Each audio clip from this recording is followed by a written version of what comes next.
오늘 함께 묵상할 하나님의 말씀은 예레미야서 3장 19절에서 25절까지 말씀입니다. 예레미야서 3장 19절에서 25절까지 말씀입니다. 오늘 하루도 하나님의 은혜 가운데 복된 하루 되시기를 바랍니다. 나에게로 돌아오너라 라는 하나님의 말씀을 가지고 오늘 말씀 잠시 묵상하도록 하겠습니다. 예레미야서 3장 19절에서 25절을 함께 읽도록 하겠습니다. 나는 스스로 이렇게 생각하였다. 내가 너희를 나의 자녀로 삼고 너희에게 아름다운 땅을 주어서 뭇 민족 가운데서 가장 아름다운 유산을 받게 하면 너희가 나를 아버지라고 부르며 나만을 따르고 나를 떠나가지 않을 것이라고 생각하였다. 그런데 이스라엘 백성아, 마치 남편에게 정죄를 지키지 않은 여인처럼 너희는 나를 배신하였다. 나 주의 말이다. 애타는 소리가 벌거숭이 언덕에서 들린다. 이스라엘 자손이 울부짖으면서 간구하는 소리다. 그들이 올곧은 길에서 벗어나고 자기들의 하나님이신 주님을 잊었기 때문이다. 너희 변절한 자녀들아, 내가 너희의 변절한 마음을 고쳐줄 터이니 나에게로 돌아오너라. 우리가 지금 주님께 돌아옵니다. 주님만이 주 우리의 하나님이십니다. 언덕에서 드리는 이교 제사가 쓸데없고 산 위에서 드리는 축제의 제사가 우리를 구원하지 못합니다. 이스라엘의 구원은 진실로 주 우리의 하나님께만 있습니다. 옛부터 우리 조상이 애써서 얻은 모든 것을 그 수치스러운 우상이 삼켜버렸습니다. 우리 조상이 애써 모은 양떼와 소떼와 아들과 딸들을 모두 삼켜버렸습니다. 그러므로 이제 우리는 수치를 요로 깔고 부끄러움을 이불로 덮겠습니다. 우리 조상이 아득한 옛날부터 오늘까지 우리 하나님께 죄를 지었기 때문입니다. 즉 우리 하나님께 순종하지 않았기 때문입니다.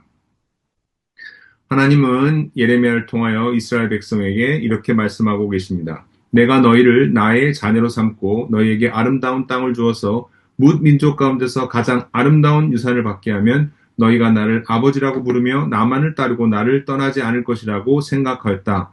이렇게 말씀하십니다. 출애굽기 4장 22절을 보면 하나님께서 이스라엘 백성을 특별히 택하셔서 아들같이 삼으셨다고 말씀하고 계십니다. 그런데 이스라엘이 이런 하나님께 어떻게 대우하였습니까? 오늘 본문 말씀처럼 마치 결혼한 남편을 속이고 떠나가는 부정한 아내처럼 하나님을 버리고 우상에게 가버렸습니다. 하나님 우리에게 하시는 말씀은 분명하죠. 내가 너희의 아버지로서 너희에게 복 주기를 원하고 너희에게 아름다운 땅을 주기를 원한다. 이렇게 하나님은 말씀하십니다. 그런데 이상하게도 사람들은 이런 하나님의 은혜를 거부하고 사람에게 어떠한 것도 해줄 수 없는 우상에게로 달려가곤 합니다. 우상은 처음에는 굉장한 것을 주는 것처럼 사람들을 유혹하지만 결국 사람에게 아무것도 주지 못할 뿐만 아니라 사람들의 영혼을 파괴하는 일을 하게 됩니다. 사람들로 하여금 하나님이 주시려는 축복의 땅에 들어가지 못하게 하는 것이죠. 사랑하는 성도 여러분, 지금도 사람들이 살아가는 모습을 보면 이와 마찬가지입니다. 사람들은 하나님을 떠나서 자신들이 헛된 소원을 가지고 우상을 향하여 빌면서 세상에서 성공적인 삶을 살려고 발버둥칩니다. 왜 우상을 섬기려고 하죠? 하나님께 소원을 두지 아니하고 자기 자신의 소원을 가지고 세상에서 성공하려는 인생을 살고자 하기 때문에 그렇습니다. 그런데 사람들은 무엇이 참된 성공인지 전혀 이해하지 못하고 있는 것 같습니다. 무엇이 참된 성공일까요? 무엇이 참된 성공인지 생각하지 않고 그 근본적인 질문에 대해서 생각하지 않고 그저 세상 사람들이 쫓아가는 그런 성공을 쫓아 그냥 헛된 인생을 살고 있는 것입니다. 사람들에게 정말 중요한 것은 무엇입니까? 사람들은 하나님의 자녀로 지음받은 존재라는 진리를 아는 것이 가장 중요합니다. 하나님께서 우리를 구원하셔서 영원한 하나님 나라를 아름다운 기업으로 주시겠다고 하는 그 진리를 아는 것이 우리에게 가장 필요합니다. 세상은 우리에게 뭔가 근사한 것을 주는 것처럼 유혹하지만 사실 세상에서 우리에게 줄 수 있는 것은 별로 없습니다. 세상이 우리에게 주는 것은 한시적이고 유한합니다. 그러나 하나님께서 우리에게 주시려는 것은 영원한 것이고 변하지 않는 것입니다. 하나님 안에서 살 때 우리는 수치와 치욕이 없는 삶을 살게 살 수 있습니다. 그런데 오늘 본문을 보니까 하나님의 품을 떠나 세상에서 우상을 쫓아 살게 되면 수치 중에 눕게 되고 치욕이 우리를 덮게 될 것이다. 그렇게 하나님께서 당부하고 계십니다. 우리의 삶에 수치가 우리의 삶을 덮고 치욕이 우리를 덮게 된다는 것입니다. 사랑하는 성도 여러분, 세상에서 헛된 욕망을 가지고 세상에서 성공하려고 발버둥 치면 우리의 인생은 나락으로 떨어져 버릴 수밖에 없습니다. 하나님을 우리 삶의 소원으로 삼고 하나님 우리에게 주신 약속을 붙잡고 살 때 우리의 삶은 수치와 치욕이 없는 하나님이 우리에게 준비하신 영광스러운 삶을 살게 될 것입니다. 예수님이 우리에게 오셔서 이런 하나님의 뜻을 우리에게 보여주신 것이죠. 예수님은 우리가 하나님의 자녀라는 진리를 알려주셨습니다.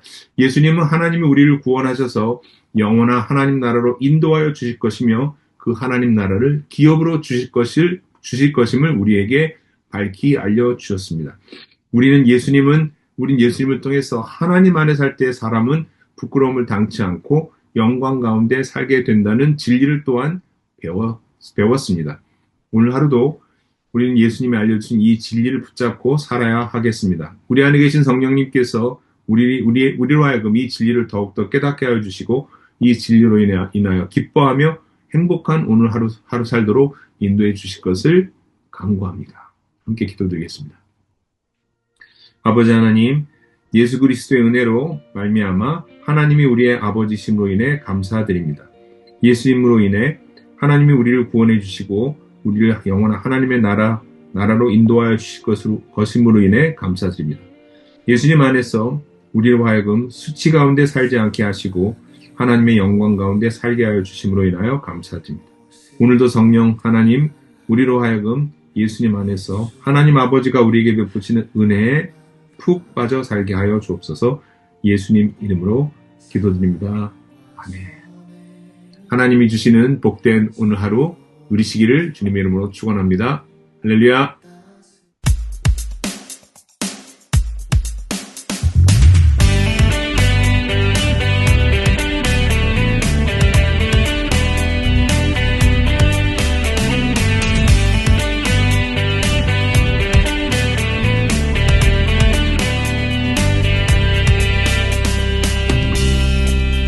차가운 바람 부는 얼어붙은 세상에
되어 나가니 주님